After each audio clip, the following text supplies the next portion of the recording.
It is easier to find men who will volunteer to die than to find those who are willing to endure pain with patience.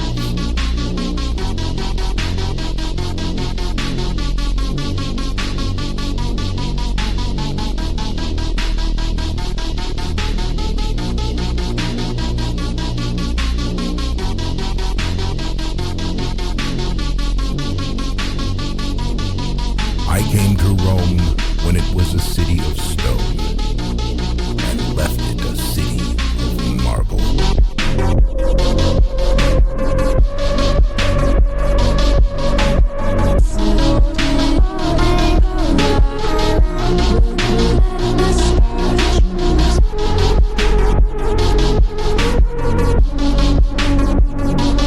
It is not these well-fed, long-haired men that I fear, but the pale and the hungry.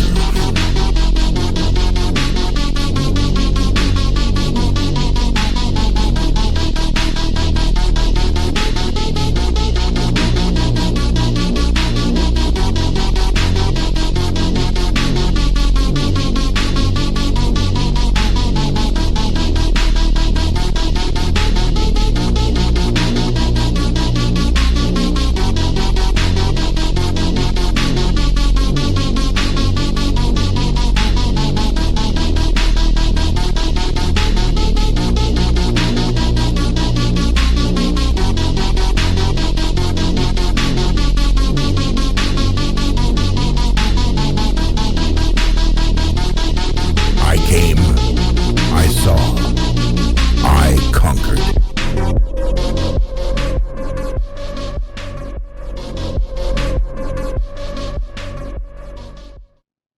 All right, welcome back, everyone. I think I have a really good video today. You're going to learn a lot, hopefully. Some of you probably understand this, know this already, but we're going to go through some data as well. And remember, 2 years ago, I said stagflation. Well, I was right. And it's very important to understand the business cycle or the macro cycle. Now, everyone posts on Twitter those the macro cycle chart. Everyone posts it and they're like, oh, this year it's going to be super bullish or whatnot. This time it may be different because this is a huge possible cyclical change. Now, the only person I've heard talk about this really until now, just recently, everyone's starting to realize what's happening. But Peter Schiff, he did talk about this many times, like in prior years, like maybe 10 years ago. Anyways, this is extremely important if you want to understand cycles, to take advantage of cycles, when to buy homes, when to buy cars, when to buy assets, plant and equipment for a business. If you want to time the market and understand the crucial point we're at right now, because we're at a very large pivotal moment, I believe. And you have to understand this. And if you get this and you understand the rest of your life, it opens up many, many doors and opportunities. Now, a lot of people, I believe, do not understand bonds, unfortunately. A lot of moon boys, a lot of bulls in my private group, but like everyone just says, well, nothing's crashed. They'll just keep it going. They'll keep printing money, blah, blah, blah. They'll keep the asset bubbles going, and they could just perpetuate this forever, apparently. Trump's in office now. He's going to change everything with the tariffs and everything on his agenda. And I'll talk about that. But I want you guys to see this from a bird's eye view, eagle perspective. Because if you could see it in the way that I see it, you're going to understand the possible implications And the wild ride we're probably in this year and next, and possibly the rest of this decade. All right, so I drew a little whiteboard or whatever this is picture here. This is the Burr printer, the Fed, Federal Reserve, POW. This is the government and the Treasury. This is Treasury bonds. All right. Now below it, I put POW and the Federal Reserve is basically inflation and credit. Government and Treasury is debt, liabilities, and credit. Bonds and treasuries, that's the interest rate on all the credit and their assets, sorta, to the government. Because this is how they, and the Fed, because this enables them to inject liquidity into this financialized monetary system we have that's the dollar, the euro dollar system, whatever, that the whole world runs on, right? All right, right here I put economic growth, just so you guys could see the chart and understand, plus trade and exports versus the world. This is a little world. Then over here we have growth stocks, we have crypto, we have gold and silver, we have commodities and energy, and home assets and all assets, all sorts of real estate and whatnot, plant and equipment. It's very simple, okay? And it's not really like a flow chart or anything. It's just something I can point at and remind me what I'm talking about, because it's a little complex, but you guys are gonna get it. I'm gonna keep it as simple as humanly possible. All right, let's get into it. For 40 years, the bond market has been in a bull market. This has allowed the Federal Reserve and the government to conjure up money out of thin air. Why? Because the U.S. was top dog and is the global reserve currency. And because of that, we went on to a globalized system. The U.S. became the manufacturing capital of the world. That's when all the wealth, the real wealth, was made. Now we kind of are just running up credit cards. Sounds familiar, I bet, to a lot of people right now in the U.S. Individuals trying to keep up with inflation. I digress, though. Let's stay on topic. So you guys get that, right? The U.S. made everything for the world. Highest quality, the most cars, everything. We exported it out to the world.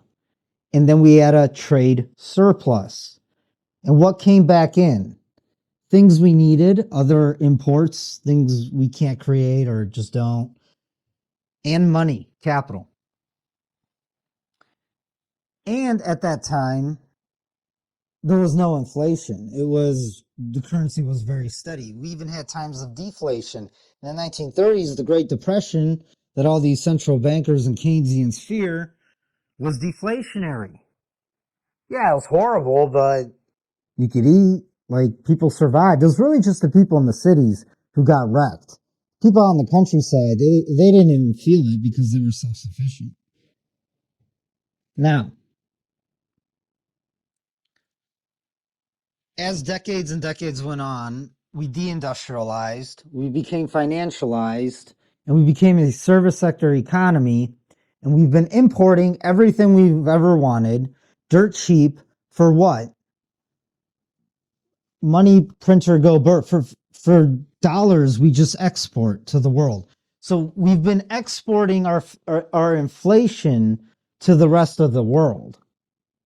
In return, they've been giving us goods and everything we want. Pretty dirt cheap. You could say with slave labor. It's actually not a bad deal. Kissinger wasn't stupid.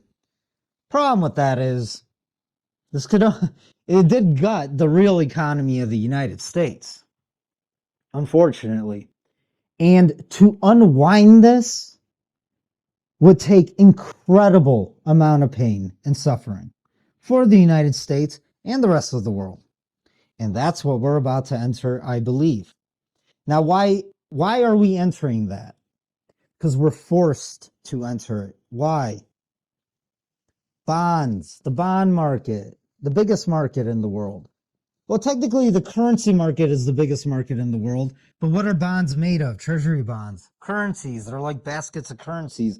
Like one bond bill or note or whatever. I'm not a bond expert, but I know the basics. You know, it could be like $10 million or whatever, like just one note, or just think of it as like $100 bill times like a million. Okay. So countries, corporations, banks, financial institutions, retirement plans, pensions. This is where bank CDs come from. This is it's used for global trade. It's used as a reserve for other countries, central banks, especially Europe's, and even China. China and Japan hold the most U.S. bonds. The most U.S. and what are treasury bonds? What are bonds? U.S. debt. Okay. Now, why would you hold, 3-month, 3-year, 5-year, 10-year, 30-year government U.S. T-bills, U.S. government, but not T-bills are short term, but long term are 10 and 30-year bonds. Why would you hold that? Because you get interest on it.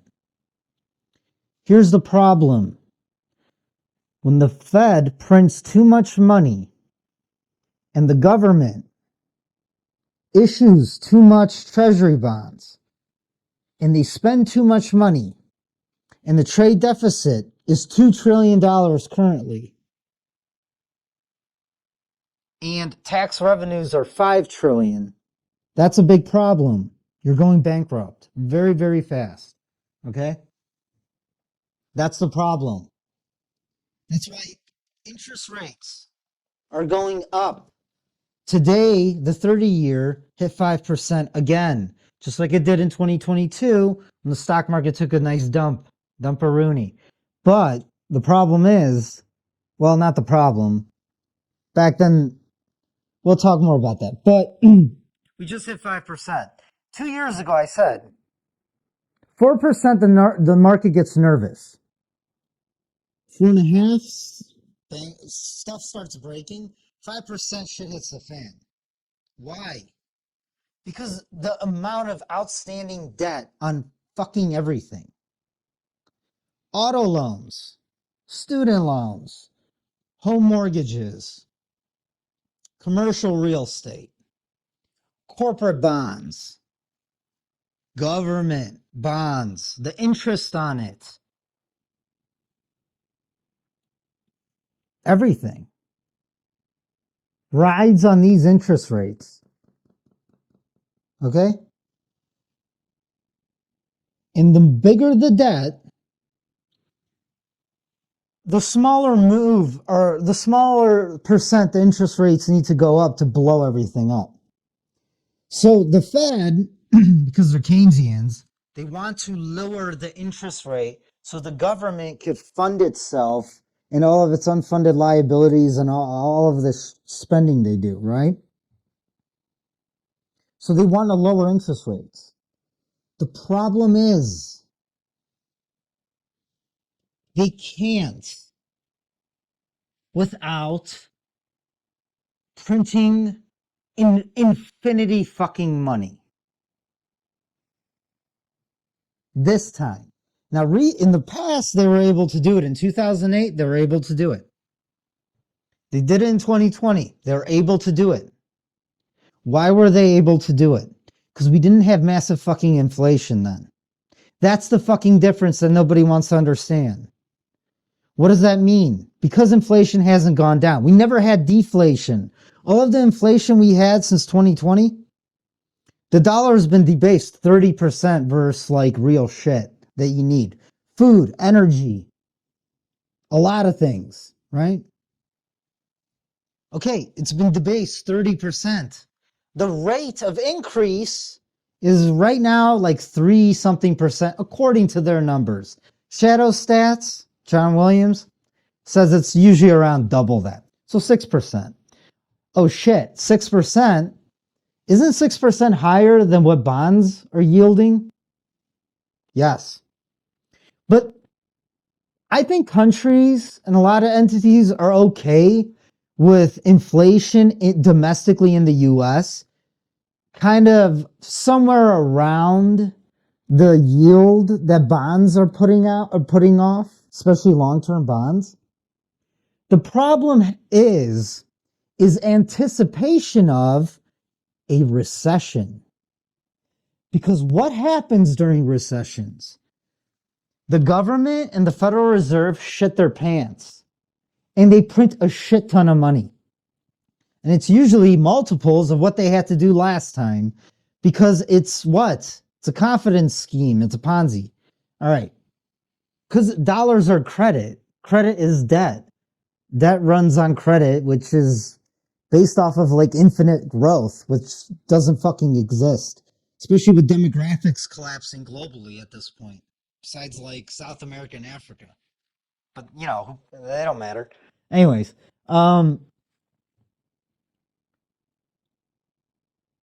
so the Fed is trapped, okay? Trapped means they're fucked if they print money, and they're really fucked if they don't.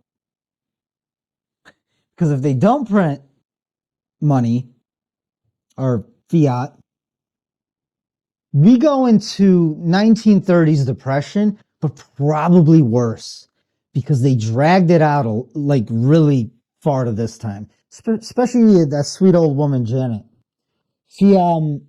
She's been issuing the past 2 years since 2022. Remember when the market started dumping and everyone thought we were going to have a recession?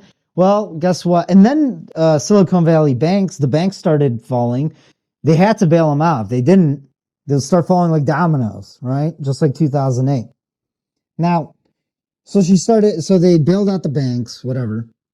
Then they started issuing short-term debt, T-bills. Like, you know, they mature in 3 months, 6 months, 2 years, a year. $7 trillion matures this year alone. That includes some of the stimulus from 2020, COVID stimmy. The $6 trillion they printed, and then they printed some trillions more. And then Janet did the short-term debt. Why did she do short-term? She did short-term because if she didn't, the long end of the bond yield, the 10 and the 30 year, would have gone to fucking 10% like in the past year and a year and a half. And then the stock market would have cratered and the economy would have collapsed on this recent administration's head. So they're like, YOLO, we'll just prop it up until the election. And maybe they let the orange guy win because it's going to fall on his head. And I know everyone's like, oh, he's so smart, this and that. Listen, guys, he's gone bankrupt many times. I guess he's the perfect guy for the job if he knows how to go bankrupt. Maybe there wasn't a 60 Minutes interview like many years ago. Forgot when. I think it was 2017 or something. Maybe 16. I don't know. I don't know, 17. They talked about the debt, and I think Trump let it slip. He's like, I just default on the debt. Which he's talking about foreigners. Which that might happen. Especially if China fucks around, right? Which they probably will. China, at any given moment, could press a button and just nuke the bond market in the U.S. That's like the biggest act of, like, that's, if they do that, then that's it. Like, they don't, I don't know what happens. I don't know. It'd be, I don't know, Mad Max. The banks will stop working, that's for sure. But China would blow up just as much. Here's the thing. I don't want to go off ranting about that. Let's stick to what I was just talking about. Okay? So, Janet Yellen has been issuing short-term debt. It's all maturing now. like literally. And that's why bond yields are going up on the 10 and 30 year.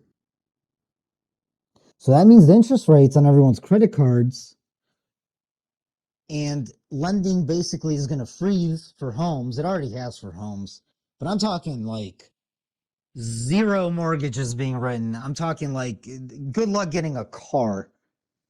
It's already hard to get a car right now. No one's going to be able to get credit or loans. That's a death nail to the economy. Why? Because the entire U.S. economy runs on not savings. Nobody has any fucking savings. It runs on credit, short-term credit as well for small businesses to medium-sized businesses. Oh, the 10 and 30 year and the shorter term T-bills Janet was issuing, that could explode the interest rate for corporations' bonds because they're tied to the T-bills. They're tied to all of these bonds, the U.S. bonds. So are people's retirements. So are municipality bonds. Do you understand? So for the government not to go literally bankrupt, like overnight, and the Fed to probably exist or try to survive this, they have to roll over 7 trillion of bonds this year at a smaller rate, a lower rate than the current rate right now. And the current rate right now is the current rate. Today's date is January 14th. It's Tuesday. I mean, by the time Trump swears in, the 10-year could be at 5% easily. It's just going, it's climbing up. The bond market is anticipating the rolling over of the 7 trillion. But even scarier, it's anticipating that, but maybe they're smart enough to figure out that we're also going to have a recession, a major fucking one. And then they're going to print even more money. Now, how do they roll over the debt at a lower rate than today's rate, with the rates rising? The only way that I could think of them doing this and pulling it off, by the way, there is no having your cake and eat it too. This bullshit soft landing, it's never happened before. It's impossible, especially when an economy is 77% service-based now in the U.S., all running on financialized credit. I have more stats I'll give you guys in a second. So how does the federal government roll over their debt? There's only two ways. Two.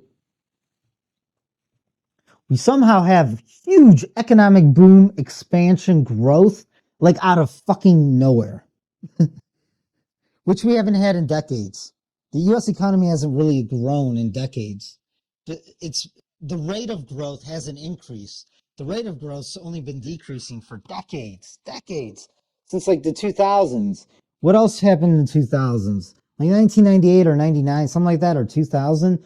Bill Clinton actually had a government surplus. Remember? There was one time we had a surplus. Clinton. There's no way that could happen now. Now with the amount of debt, the 36 trillion, it's more than that now. We'll look at stats in a second. It's going to blow your mind. And listen, guys, if you want to be a moon boy, you want to get rich, you have to understand this. If you don't, you're going to get fucking wrecked. And even if you get lucky, you get a nice crypto that pumps and makes you millies. I've been there. You could lose it just as fast. It's not faster. You'll be in bigger trouble because you're going to owe a shit ton of taxes you can never pay off ever again. All right. So, it's two ways, like massive growth out of nowhere. They have to come out with a infinite energy perpetual machine or some shit. Does that exist? Probably not. If they come out with that, then you can probably put it in your backyard. Then everyone in the U.S. can have free energy, and that's a big threat to the ruling oligarchy. Because if everyone can have free energy, they can start businesses at home, become competition to the oligarchy monopoly corporations. We've been creating all this inflation with the government to get rich while sticking the middle class and the poor with all the inflation. And that, my friends, is how you rob everybody. For the top 10%, especially the top, not even 1%. I'm talking about the 0.001%. Like Bezos and his like fleet of yachts he cruises around in. Anyways, on that bombshell. Anyways, the other way the U.S. government could roll over the 7 trillion, or is it 8 trillion? It doesn't fucking matter. It's so much. The only way they could roll it over, the other way they could do it, maybe. It's not. I don't think it's ever been done before because there's never been so much debt in human history before. Is if you cut government spending by like more than what Elon is talking about, like a lot. It has to be a lot, and they have to do it pretty damn quick. What are the odds of them actually doing that? Like no more corporate welfare and just firing like 70% of federal employees. And then the states will follow as well because the states get grants from the federal government. What you think they're going to do that? Oh, on top of that, they have to cut entitlements, like austerity measures, massive ones. Like, hey, boomers, sorry, no more Medicare. Social Security, I don't know, we'll cut it in half. What's stagflation? By the way, what's stagflation? And their homes, they're going to crash. It's the biggest housing bubble ever since 2008. Worse. Anyways, so that means that they can't retire, and they never will. Unfortunately, it's sad, but hey, they thought they weren't going to live to see this. They're like, oh, we'll just stick our kids and grandkids. Well, guess what? Anyways, so are they going to do that, or are we going to have massive economic growth? Here's the problem. I think Trump might have a big enough ego to think he could pull off both. This is what I think they're trying to do. They're going to cut maybe $1 trillion or something of government federal spending, which should be kind of easy. I mean, they blow money like it's nothing. It's just corrupt handouts to their friends who got the puppets elected, right? That's how it works. Lobbying should be banned forever. Should never be allowed. Anyways. And then he's going to try to do massive economic growth. Here's the problem. The economic growth strategy part, that's extremely inflationary because you have to restructure the entire economy. So he's going to try that with tariffs. Inflationary, you like it or not. I know a lot of people are saying it's not inflationary. It's not in the long run. It's deflationary in the long run. But initially, to retool everything, to re-educate everyone in the trades, to do manufacturing, to start small business, you got to give them loans. Some more small businesses happen. Tariffs will make the prices of goods go up across the board. And he's talking about a 25% across the board. Now we'll talk about if he's going to slow motion do it or he's just going to do a day one. I would do a day one, just pull the Band-Aid right off. Because this is their third option. Now I was talking about 2 options. I just came up with a third. I didn't just right off the bat, but there's a third option. Okay.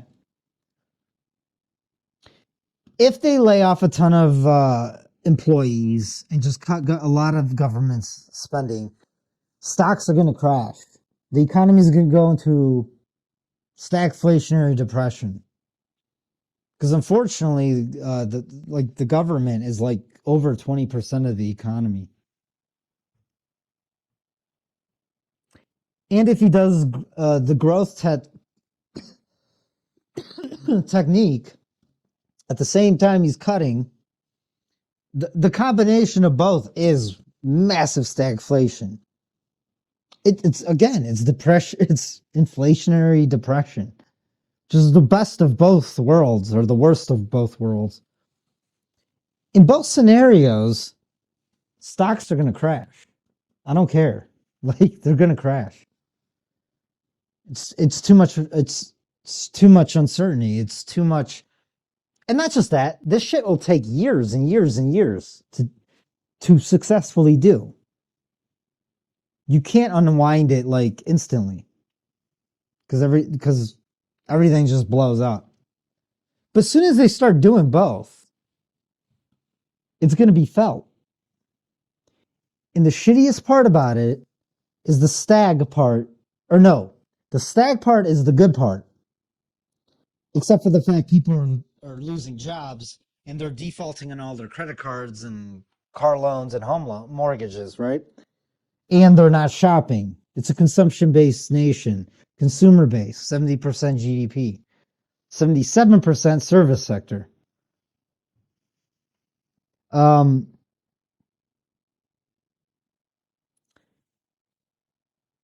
But the inflation part is the real is the big problem. Again, like I said, last time they did the bailouts and everything, they didn't have inflation to worry about. This time they do. And that changes the entire dynamics of everything. That means bond yields could keep rising, believe it or not. So what are these geniuses probably going to do?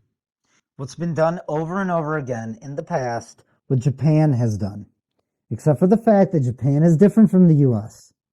It's not a world reserve currency, and the dynamics are just different in Japan.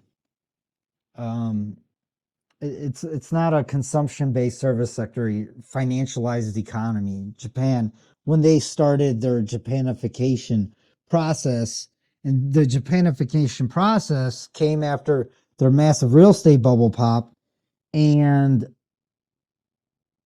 they monetized the debt. So the Federal Reserve printed money, or this is what they plan on doing. So this is what Japan's central bank did. They printed money to buy their own bonds. And there's nothing more inflationary. So then the stagflationary part becomes a runaway inflationary part. Eventually hyperinflation if they keep going. So yeah, then they can get yields back down, and then the government can roll over their debt.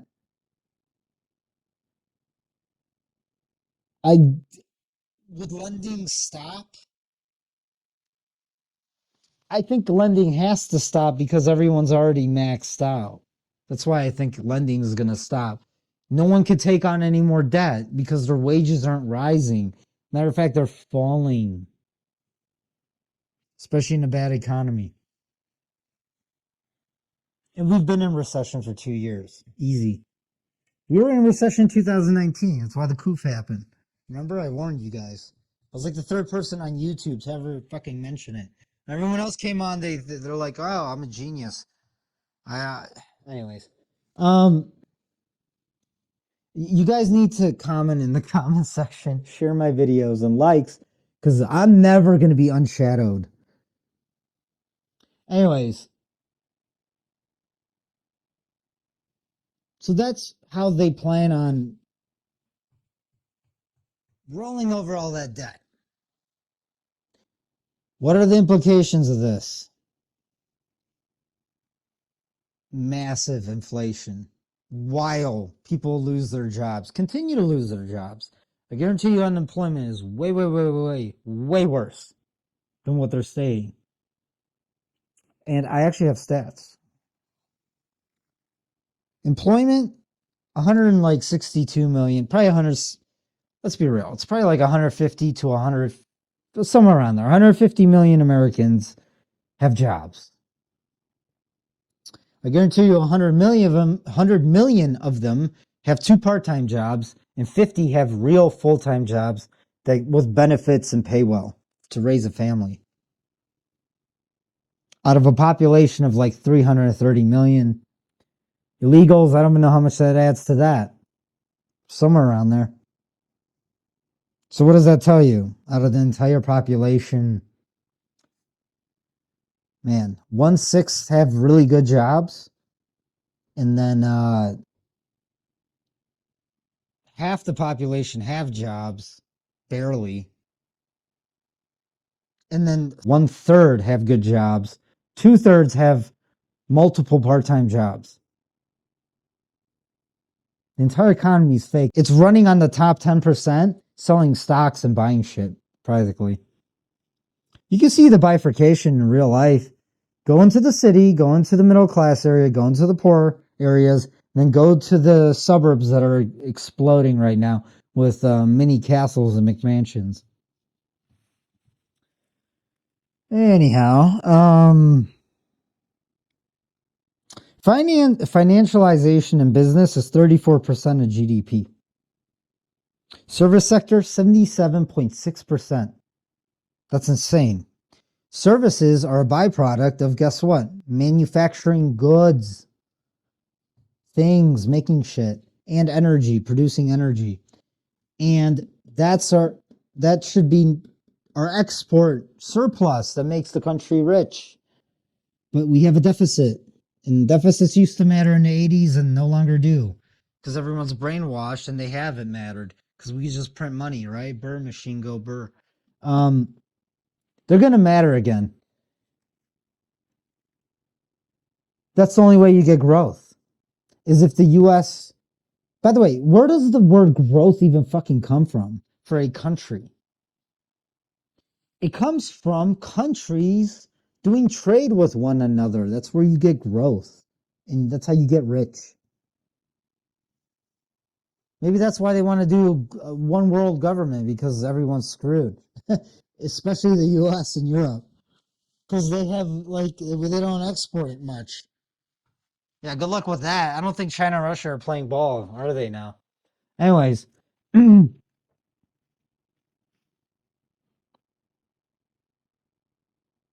Unemployment, record low, 4.2%. That's going to explode out of nowhere. You'll see. It always does, historically. All right, so here's some stats that should scare the crap out of you. For some data. Corporate bonds issuance, $2 trillion. 52 billion trade any given day on average. Outstanding as of third quarter 2024 is, that's insane. Is that right? 11 trillion.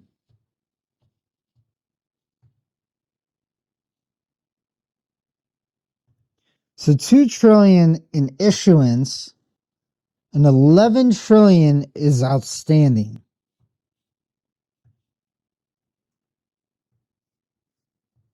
So I think 2 trillion is, don't quote me, I might be wrong.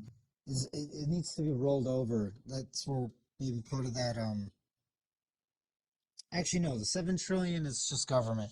Just add another 2 trillion. Residential real estate is 15 to 18%. I'd say it's probably 20 of GDP. And that's in a bubble. No one could afford homes. You have to be a millionaire to buy a home right now. You guys understand that, right? A brand new Toyota Camry, it's like 50 some grand. Add all the interest on top of that for, getting an 8-year car loan, and then go buy a house. The average price of a home is around $420,000 average for the entire nation. That's $500,000. But then add the interest to the 30-year mortgage. You're going to end up paying like over $1 million easy.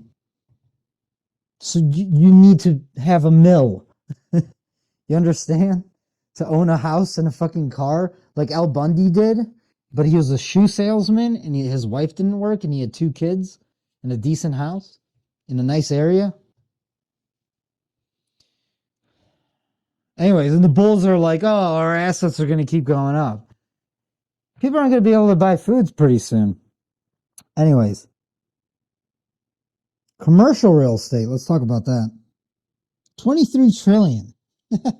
Pretty much the GDP, the annual GDP of the entire country. It's 100% of the GDP. That's insane. Let's say 1/4 of it is going bad. Not all of the commercial real estate's going bad. This is before a recession or stagflationary depression or whatever you want to call it. But as of right now, I guarantee you, like 1/4 of commercial real estate is in trouble. I mean, you could even say less. Even if it's just 15%, that's still anywhere between like 3.5 to 5 trillion in like real estate value. Poof, gone. And that's someone's asset or liability, some banks, somewhere, or VC or private lenders or private equity. All right. So let's go over a few more stats. All right, let's finish this up. Let's get to the moral of the story I'm trying to gain here.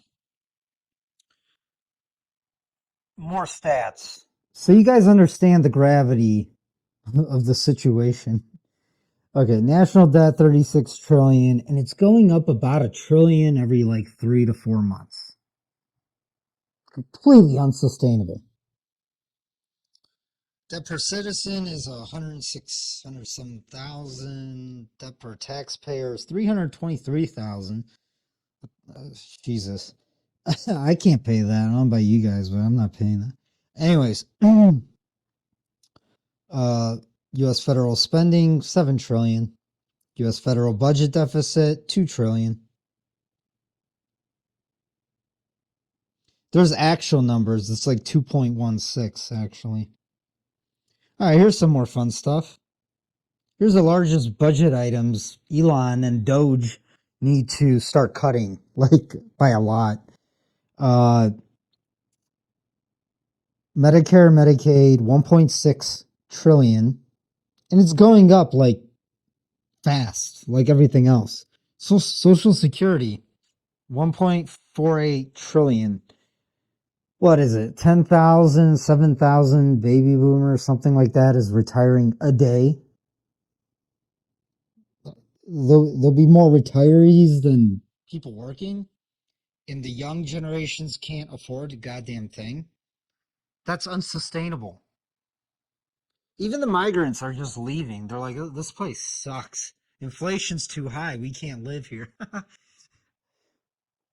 And they're competing with the domestic population. What a recipe for fucking disaster. It's not going to prop up your asset prices, oligarch scumbags. Interest on debt net for defense, social security, and Medicare. It's 1 trillion. And then the other trillion is just the national debt. Unfunded debt interest. 5.1 trillion. US total debt, if you include a lot of this stuff with interest, it's 101 trillion.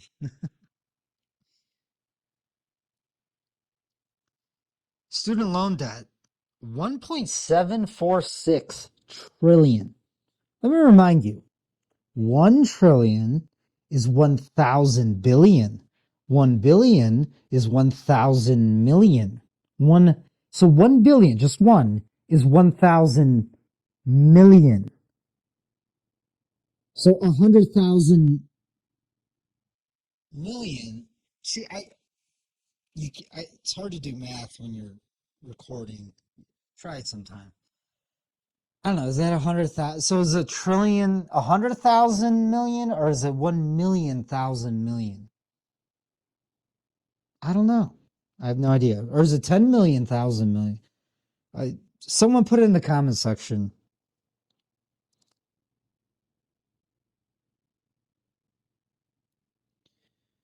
The M2 supply is 21 trillion. Oh, here's the interesting one. Currency and credit derivatives now. I haven't even touched base on the derivatives market, which are bets on bets on bets and like shadow banking on top of all this bullshit.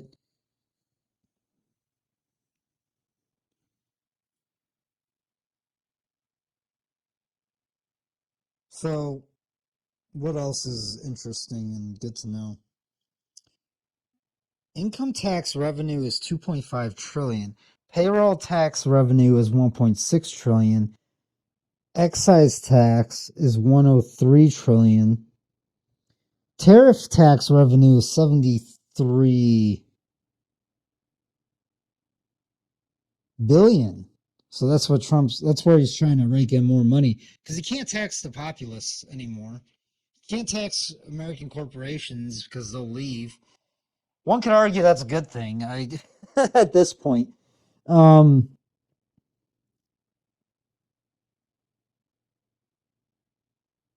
Spending to GDP is 40% currently. Total debt to GDP is 133%. There's a saying in economics, once you get past 130%, you're done. It's over. It's mathematically impossible to come back from that, basically. Like you're going to go bankrupt. The best case scenario is Japanification, but that's not going to happen because the dynamics of the U.S. economy is totally different from Japan. Not just that. When the U.S. economy goes, the rest of the world goes into, I don't know, like really bad depression or something that the world has never seen before. Because at the end of the day, the dollar milkshake theory, remember that? That is playing out. It has been playing out. That's why the DXY, the dollar, has been rising along with treasury yields. That never happens unless the dollar milkshake theory is being played out, which is the rest of the world borrowed in a ton of dollars, and now there's not enough dollars, and then they can't service their own debt. And if the U.S. tanks, in any, like the economy totally tanks, I mean, it's been tanking, but I'm talking like, I don't know, when it's really, really bad, the rest of the world's going to be even worse. I don't know. China, I mean, their ghost city real estate bubble has imploded. Um, uh, Arguably the biggest economy in the world. I'm sure there's systemic risk, absolutely. Because a lot of those Chinese, they took their money and they took it offshore and they bought up properties in California, San Francisco, Canada, everywhere, London, England, all over the world, Australia. A lot of inflation came from there as well. And they're going to repatriate back a lot of, well, China's going to attempt, I don't know. So, anyways, what I'm trying to say is, so if the Western economies implode, I mean, the Chinese economy is going to get even worse, and then the tariff trade war is going to lead to probably real one. I mean, we already are in the real one. It's economic, but I'm talking like, you know, they're going to make a move on Taiwan, where NVIDIA's at, their headquarters for manufacturing. The entire stock market is dependent on NVIDIA and Apple. And Apple's a large percentage of Apple's revenue comes from China as well. They'll just kick them out. It's already falling. It's like 5% quarter after quarter. It's all intertwined, guys. What I'm trying to say is, like, when China really, really goes, I wouldn't be surprised if they have to send all their men out of the country. There's a lot of crazy stuff going on in China right now that's not in the news anywhere. Like, people are running people over with cars. There's the China show. You guys can watch that. Two dudes who used to live there. It's a really good show, actually. It's called The China Show. Anyways, they talk all about that, and there will be revolts and whatnot, and they're gonna panic and just when all else fails, what do? Take them to war. That's what always happened historically. After the Great Depression, what did we get? World War II. Same during World War One. It was economic at first. Anyways,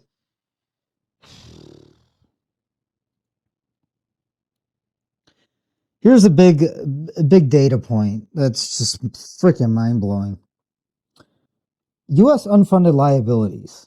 I'm talking like all the money that's kind of like owed to everyone, Social Security, Medicare, Medicaid, VA benefits, all of that, unemployment, welfare, disability, pensions, state and federal, like all of that is like 225 trillion.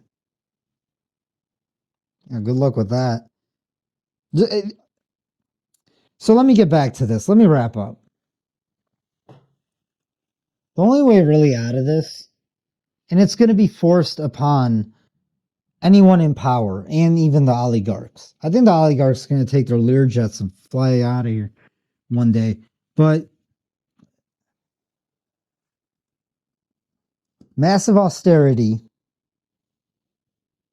somehow get economic growth, bring the jobs back to the U.S. Tariffs are going to help do that.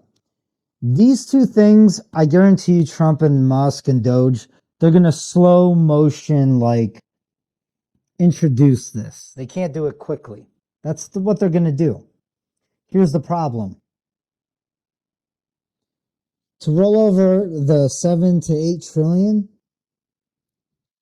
national debt to lower interest so the country doesn't go bankrupt overnight and bond yields don't go to 20% or God knows who where.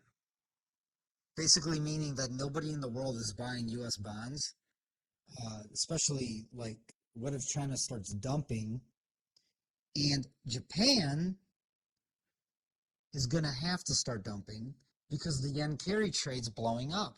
Right now, the DXY is at 160 versus the yen. So they have to dump their U.S. treasuries to prop up their own currency. And eventually they're just going to have to let yields rise. And then Japan's going to go through the biggest depression ever. Like, I don't know what's going to happen to those poor Japanese. I do plan on buying a lot of Japanese stuff, though, and maybe traveling there. And it'll be cheap for me, hopefully. So there's always opportunities. They do make the best quality control, right? So, how to save America? Because I'm a freaking genius, if you guys haven't noticed. I'm being sarcastic, but I don't think listen, I've predicted a lot of stuff before a lot of people, before mostly everyone. I think I'm smarter than Powell, to be honest. The fact that him and Yellen have been trying a soft landing is insane. It just shows you that they don't understand what they're doing. They think they're gods or something. It's unbelievable. Anyways, maybe they're just buying time. That's all they were doing. I don't know anyone who would want to be in power when this all goes down, because it's going to be an absolute shit show, unmanageable. The civil unrest globally is going to be out of this freaking world. You thought Summer of Love was bad. That was nothing. Anyways, how to save America. Here's my pitch to Donald J. Pump. Orange dude. Not that he's ever going to see this or watch this, but you never know. You never know. Anyways, he could do that, right? The growth and cut government spending. He has to, and do austerity. Maybe just slowly incorporate it into the economy best as humanly possible. But he could do it quickly as well. And it's going to happen. Maybe a flag false could happen. And I don't know. War breaks out. Kinetic. Something happens. It's going to happen eventually. It's just it's up to whoever decides to pop it off first, really. At least do it for, at least somehow get it going on your own terms, not on theirs. You know what I'm saying? And I'm talking about China. So, and then you could do massive tariffs, bring back manufacturing, huge, and you could blame it on the event, right? So it's more palatable and people could swallow it easier and maybe hopefully not do the civil unrest as they lose their pensions and retirement and jobs and literally freaking a lot and everything, unfortunately.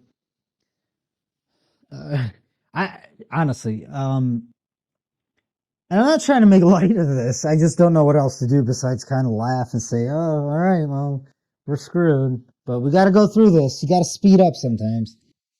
And then do the austerities and all that. But most importantly, you could crash the stock market, right? That's the best case scenario. Who gets hurt when the stock market crashes? Rich baby boomers and 10% of the population. And fuck those guys. They've had a good ride. Like if you're not taking profits right now, you're just greedy. You're just greedy. It's time for them to pay.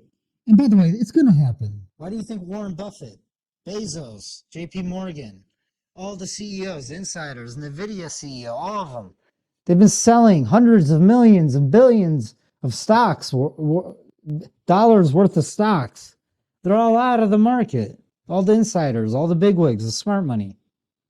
Even Berkshire Hathaway's been selling their own stock. Why? Because this has to be done. You got to crash the stock market. Because if you crash it, and I'm talking about a crash, 70% down. Why? Because everyone's going to rush into bonds. It's going to crash the global stock market and global economy. And then everyone's going to run to safety. And the most liquid market will be U.S. bonds. And then the government could roll over all that fucking debt, all that 8 trillion. And then after that, and while all that's playing out, right, you could do austerity, fire a lot of people. You could the tariffs and bring jobs back into the United States. And then right after that, and I don't know the time frame of this, could be 3 months, 6 months. Could be a V-shaped bottom recovery. And after that, the money printers could go burr again to stop the collapse and to deflate the debt away. But this time it's even better because the interest on the debt is lower. So it's like possible, I guess. At the end of the day, they have to inflate the debt away. And that's how it's another tax on top of all the other fucking taxes you're paying. Oh, man. You guys get it now? Do you get it? Let me show you a chart. Why? They'll never let that happen. 70%? Oh my God, we'll die. All right. Well, let me show you something.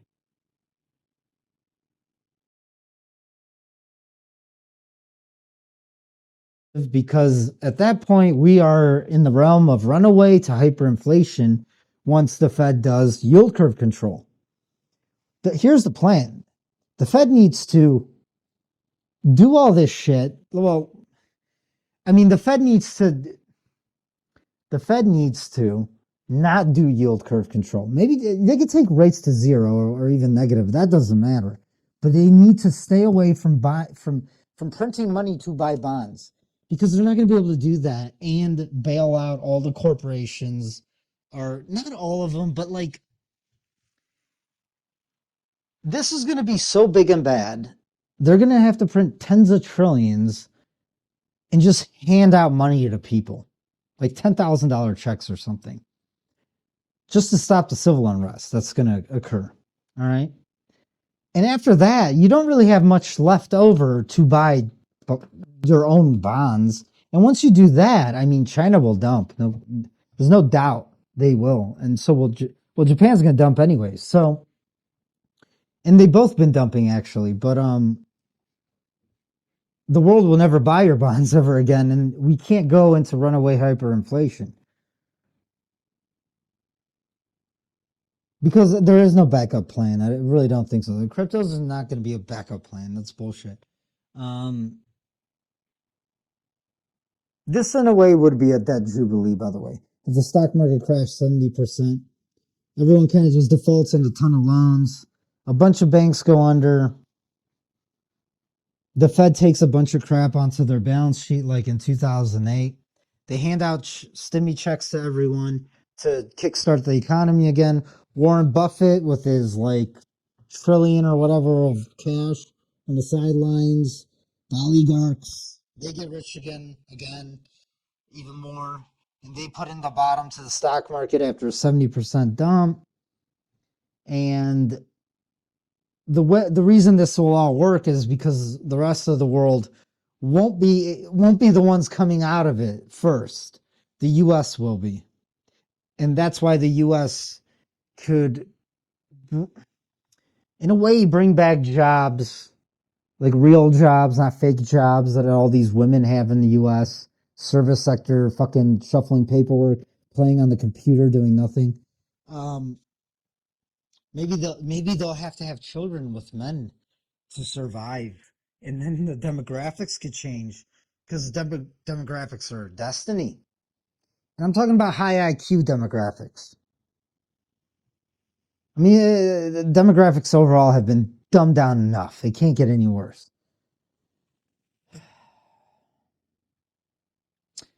I mean, money will be spent and print. They'll print money against stimulus. Like instead of PPP loans, how about like loans to start manufacturing plants and stuff like that, and give them to Americans, not foreigners doing fraud.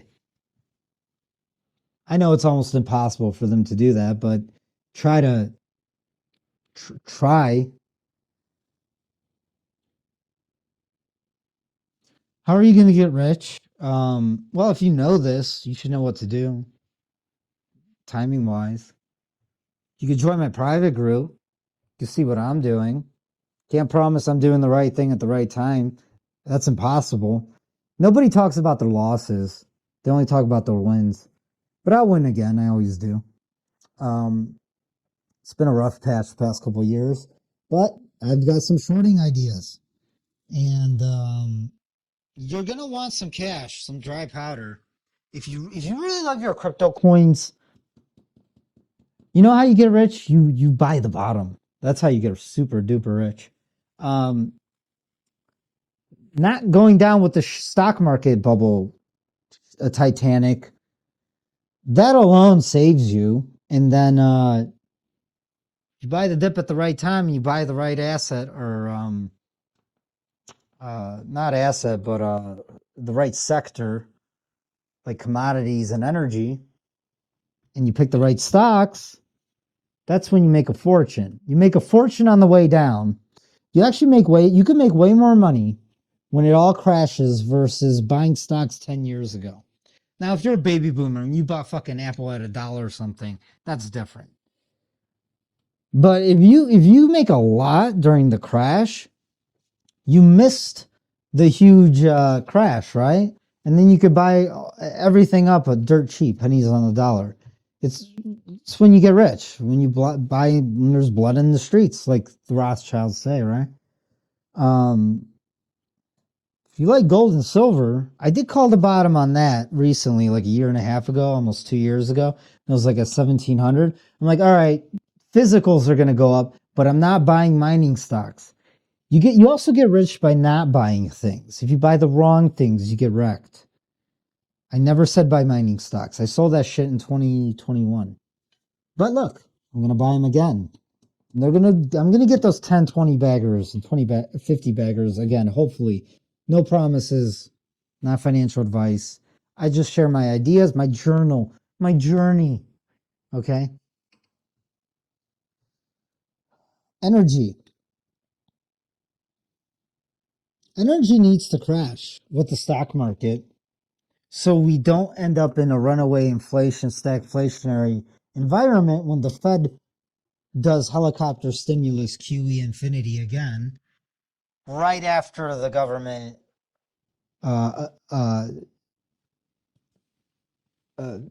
issues or turns over all their outstanding $8 trillion of debt. So that has to come after that. Okay. When rates crash, yields on the bonds crash because the stock market crashes and everyone goes to safety. there'll be a ton of pain with all of this, but there's no way to avoid the pain. If they try to somehow keep this shit perpetually going, it's gonna everything's gonna crash. Everything. The stock market will crash with the bond market. Yields will skyrocket, and they're gonna print. If they keep this shit going any longer, I swear to God, this is what will happen. The Fed won't be able to do jack shit. The more they print, the higher yields will go. If they monetize the debt, we have hyperinflation. Boom. Game over. Game over. That's the. Then your investment may be led. I'm serious. And hopefully you have like a land or a retreat, or maybe you already live self-sufficiently, like in a very, very far away, as far as possible away from any dense population, because they're gonna starve to death. So again, like, if you could time this right, and I will, like I have. Well, I've been shorting for 2 years, and I'm not wrecked. I'm just not like making anything. I mean, it's been painful at times, but I'm thinking I just have to hold on for a little bit longer. Weeks, maybe a month or two. I don't know. But it'd be in the best interest of Trump's legacy if he just let the stock market crash as soon as he gets in. He could blame it on Biden. He could blame it on a flag of false. He could whatever. Because at the end of his 4-year term, or maybe he becomes dictator, we don't know. He'll be really old by then, so he won't. But by the end of his 4-year term, we'll be coming out of this with hopefully a better economy than even current. But for that to happen, he cannot perpetuate this bullshit. Stagflationary decay that is only going to accelerate with the yields. And listen, I don't think we have much longer. 5% on the 10 and the 30. Like I said, shit's going to start breaking. So if they do some sort of like, oh, we'll cut rates to 0 and then just start printing, that's the worst case scenario. That's when we're going to end up with hyperinflation. And the stock market crashes anyway.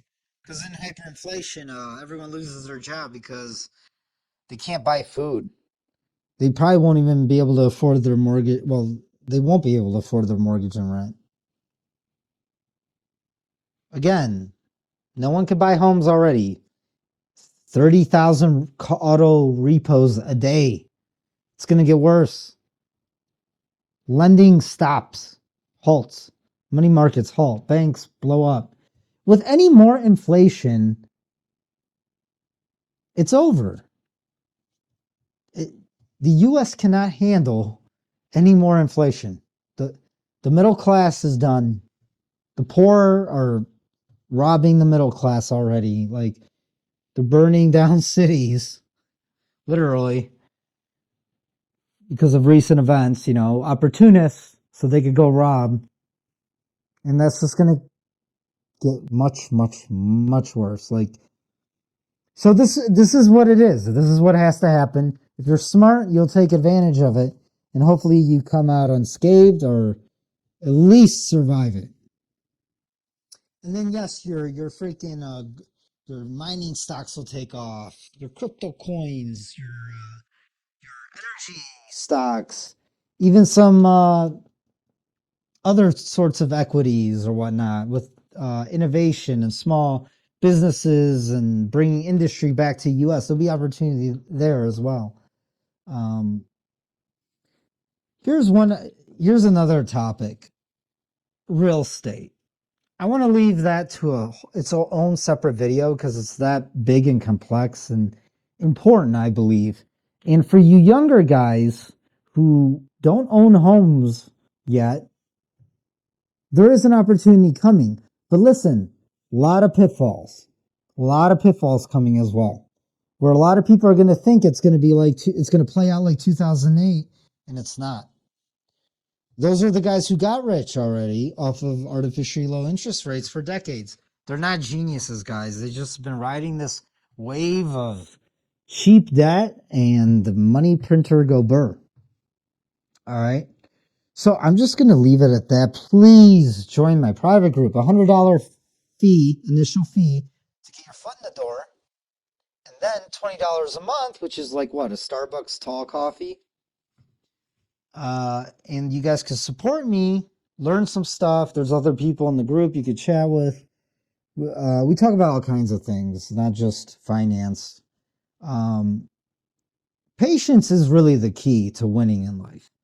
And most of the time, I'm just really like educating you guys, sharing other people's work and videos, some dank ass memes, and talking about all kinds of stuff.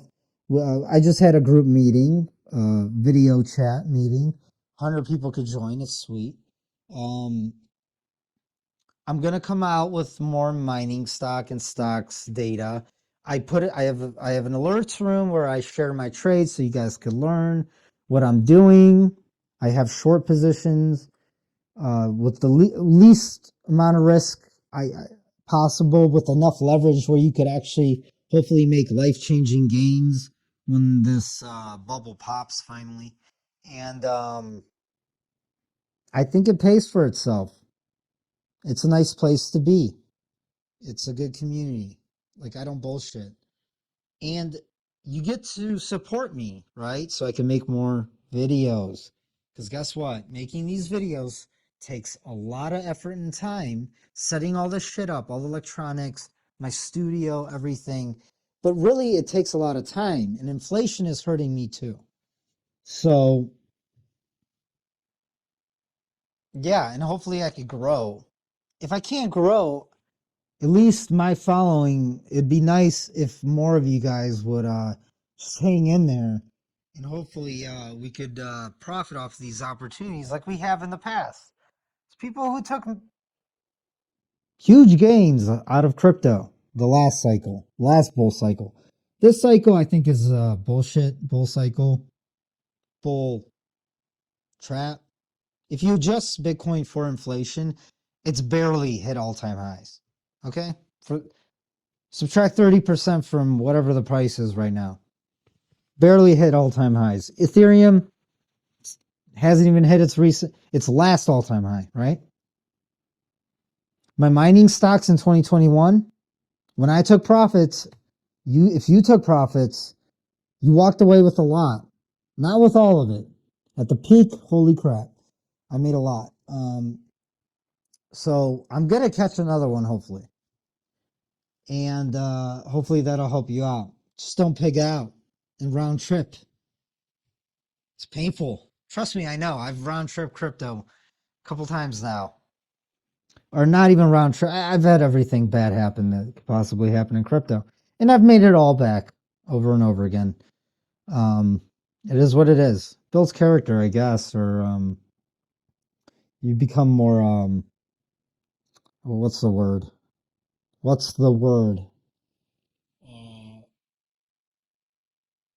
It creates whatever, resilience. What's the word? Versatility? No. Put it in the comment section. I'm having a brain. Join the private group. Punch that like and share my videos. Join me on my Twitter. I have a new Twitter because someone had my other one banned. I have 2 YouTube channels. I'm probably going to add a third one. I'll try to create a Rumble. I haven't put a crypto tip jar in my description yet. I'm going to do that. It'd be pretty cool if someone rich as hell tipped me, and then we could watch that grow. Preferably Richard Hall coins, but if you want to send me go fuck yourself coin, that's fine too.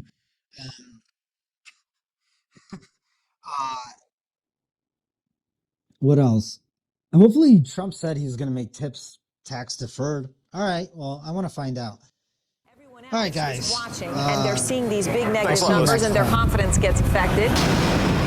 They are ping-ponging back off each other. People are seeing this, and those memories of fear are coming back. Procter and Gamble. Procter's trading at 60. What the heck is going on down here? I don't know. All of a sudden here, we started hearing screaming, buy, buy, buy. Right now, we're sitting down 875 points. We've now broken Dow 10,000. The Dow Jones Industrial Average dropped more than 900 points. No idea what it's like out there. The market didn't work. It broke down. The machines broke down. Fear came back into the market in a very big way. People have been in this game for 25 years, and they are losing their jobs, and these firms are going to go out of business, and he's nuts. They're nuts. They know nothing.